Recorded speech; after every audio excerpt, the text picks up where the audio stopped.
నమస్కారం. నా పేరు షేక్ కాళేషా.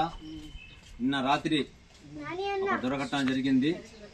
అది మేమందరము టీడీపీ పార్టీలంతా చాలా బాధపడ్డాము.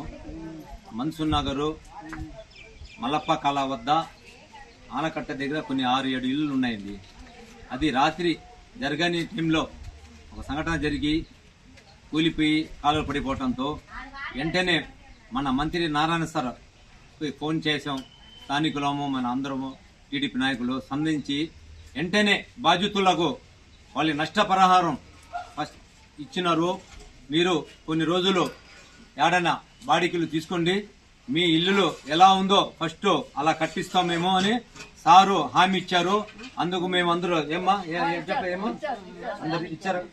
వింటున్నారా? మన రూప్ కుమార్ యాదవ్ గారు వచ్చారా రాత్రి? వచ్చి డబ్బులు ఇచ్చారు. చూడండి,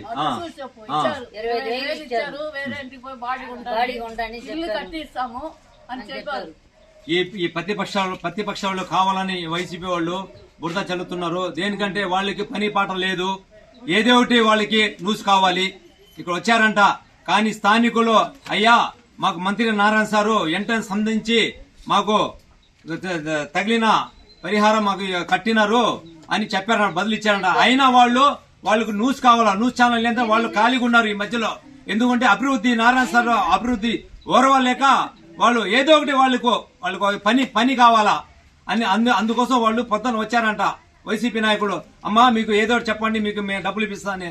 అయ్యా ఆల్రెడీ మేము చేస్తున్నాము, మంత్రి నారాయణ సారు ఆల్రెడీ సహాయం చేస్తున్నారు. చూసారా, ఇది విషయము. మీరు ఎలాంటి మీరు ఏదంటే మీరు ఆలోచించబాకండి. మంత్రి నారాయణ సారు అన్ని గమనిస్తున్నారు. మంత్రి నారాయణ సార్ ఈ రోజు రావాల్సింది, కొన్ని కారణం వల్ల రాలేకపోయారు. మేము వచ్చాము. మన టీడీపీ వాళ్ళ కుటుంబం ఇక్కడ ఉన్నారు. మన మున్నా గారు, కృష్ణ గారు, బిఎల్ఓ, బూత్ కన్యరు, మనకు అందరూ ఉన్నాము. ఇక్కడ కుటుంబ సభ్యులు అందరం వచ్చి రాత్రి పగులు ఏమవుద్దు చూస్తున్నాము. ఇప్పుడు పొద్దున్న నుంచి మేము ఇక్కడే ఉన్నాము. దాని గురించి మీరు ప్రతిపక్షాలలో మీరు ఏం టెన్షన్ తీసుకోబాకండి. అన్ని మంత్రి నారాయణ సార్ చూసుకుంటున్నారు. సలాం అలైకుం. నా పేరు షేక్ కాళేషా.